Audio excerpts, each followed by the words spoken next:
Alors intéressons-nous aux propriétés des coefficients binomiaux, qu'on appelle les coefficients binomiaux. Ce sont ces nombres-là que l'on nomme k parmi n. K parmi n, ça se note de cette manière-là. Ça correspond dans un schéma de Bernoulli, dans un arbre avec une succession d'épreuves de Bernoulli, donc une succession de succès et d'échecs, ça correspond au nombre de chemins avec exactement k succès. Et on avait donné une autre interprétation, à savoir que c'est dans cette répétition d'épreuves de Bernoulli, le nombre de façons d'obtenir exactement k succès sur les n répétitions. Alors on a des propriétés et on peut s'inspirer de la vidéo précédente pour compléter ici, et ce serait bien que vous complétiez, mais en fait il faut bien comprendre ici qu'est-ce que ça veut dire. Ça veut dire qu'on fait n répétitions, et en fait combien il y a de chemins avec aucun succès. D'accord? Vous imaginez un schéma de Bernoulli, succès, échec, etc. 0 parmi n, puisque ça se lit comme ça, 0 parmi n, c'est le nombre de chemins avec aucun succès. D'accord? Ça veut dire que dans notre liste ici, on a notre liste ici avec l'exemple n égale 5, c'est l'exemple n égale 5, on a peut-être qu'on l'écrive, exemple avec n égale 5, ou illustration avec n égale 5.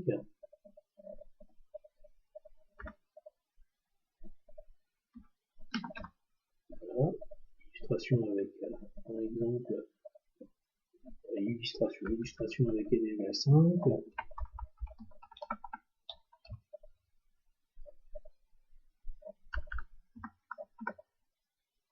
Illustration avec n égale 5. Eh bien, si on reprend notre premier élément ici, 0 parmi n, c'est combien de listes avec aucun succès. Autrement dit, combien de listes avec que des E.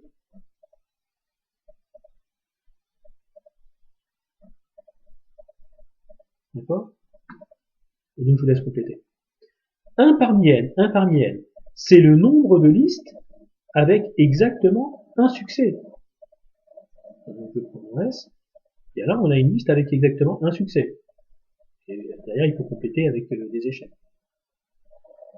Là encore, donc on en a déjà une deuxième liste. Et à côté, des échecs. Là il y en a une troisième. À vous de compléter. À vous de compléter ici par le nombre de chemins avec exactement un succès. Et n parmi n, c'est le nombre de chemins dans notre schéma de Bernoulli avec n succès. Donc, autrement dit, dans notre liste ici, c'est combien de listes avec que des succès. Là, il faudrait compléter avec 2S. Combien de listes avec que des succès. Que des succès, c'est ça, que des succès. Que des succès. Eh bien, vous complétez. Alors, autre propriété, qu'on pourrait illustrer également avec notre schéma, autre propriété, propriété de symétrie. Propriété de symétrie. K parmi n, c'est la même chose que n-k parmi n. Alors, on peut l'illustrer ici, parce que qu'est-ce que ça veut dire K parmi n? Ça veut dire K succès sur les n répétitions. D'accord? Le nombre de chemins avec K succès sur les n répétitions. Donc, si on prend ici un autre exemple, exactement 3 succès sur 5 répétitions, eh bien vous êtes d'accord qu'il y a autant de chemins avec 3 succès sur les n répétitions que de chemins avec 2 échecs sur les n répétitions. Ça, c'est peut-être un peu plus délicat à comprendre. On y reviendra peut-être dans la correction, puisqu'on fera une vidéo avec la correction. D'accord? On complétera ici. C'est la propriété de symétrie. Et puis on a une dernière propriété, qui est la propriété d'addition. D'accord? La voici. Et ce que je vous propose, c'est en fait de l'utiliser pour justement calculer les coefficients binomiaux. D'accord? Les coefficients binomiaux, ici. On va l'utiliser pour calculer les coefficients binomiaux en utilisant ce qu'on appelle le triangle de Pascal. On peut présenter les résultats du triangle de Pascal, pardon, les coefficients binomiaux dans un tableau qu'on appelle le triangle de Pascal. Pourquoi le triangle de Pascal? Parce que vous voyez que sa représentation forme un triangle. Alors en fait, comment on le lit ce tableau? En fait, ce tableau, il donne les coefficients binomiaux. Donc par exemple, si on s'intéresse à ce nombre-là, c'est 3 parmi 5. Donc ici, en fait, c'est la valeur de K sur la ligne, la valeur de N sur la colonne. 3 parmi 5, c'est 10. Donc, si on cherche le nombre de chemins avec exactement 3 succès sur N répétitions, et en fait, c'est 10, il est donné par le triangle de Pascal. D'accord? On va prendre un autre exemple. Si on s'intéresse à 5 parmi 7, donc là, il y a 7 répétitions. Combien de chemins avec exactement 5 succès? 21. Alors c'est intéressant d'avoir ce triangle parce que vous imaginez s'il fallait faire un arbre ici avec 7 répétitions, on ne sortirait plus. D'accord? On est bien d'accord. Alors, comment on l'a rempli cet arbre? Eh bien, on l'a rempli en commençant, on l'explique ici, mais nous on va l'expliquer, en remplissant déjà la première colonne où il n'y a que des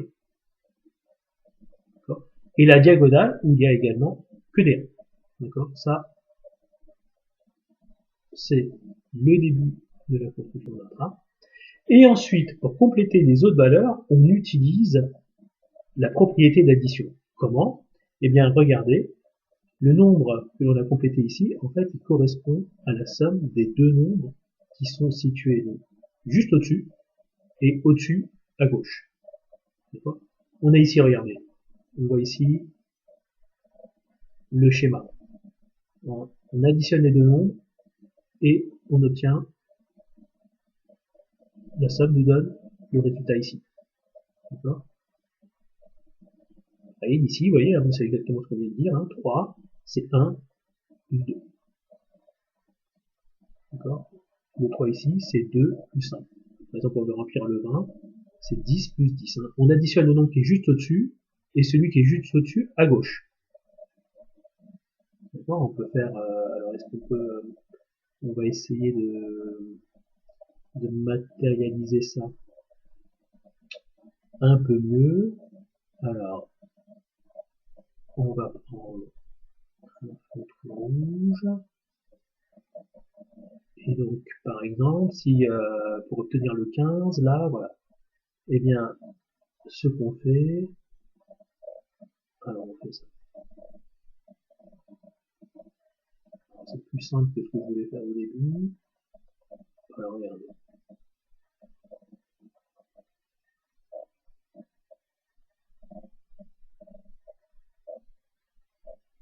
Pour obtenir le 15 ici, on a additionné le 5 et le 10. Et le 15, il correspond à quoi? Il correspond à 2 parmi 6. Et ce tableau, vous êtes bien d'accord, on va pouvoir continuer à le remplir. Et on aura ainsi de suite tous les coefficients binomiaux. Et ce serait bien, par exemple, ce serait bien que,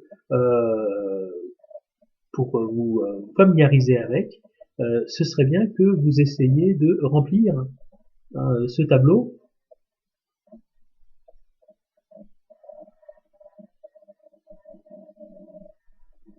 par exemple en rajoutant la ligne ici. D'accord? En rajoutant la ligne. En rajoutant la ligne ici. Vous dites, bah là c'est 9. Là, je mets 9. Là, je mets 9 ici. Et après, il faut compléter. Donc ici, on avait dit que de toute façon, il y avait 1. Donc ici, il y a 1. Alors il faudrait rallonger la colonne je, il faut qu'on rallonge la colonne, là.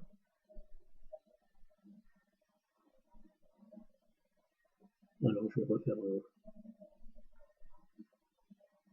il faut rallonger ici. Voilà, il faut rallonger. Et là aussi, on rajoute le 1. Voilà, on peut le faire ensemble, mais bon, vous avez compris. Bon, là, on pousse le 1. On va dupliquer. Voilà, donc on a un 1 qui arrive là, on a un 1 qui arrive là.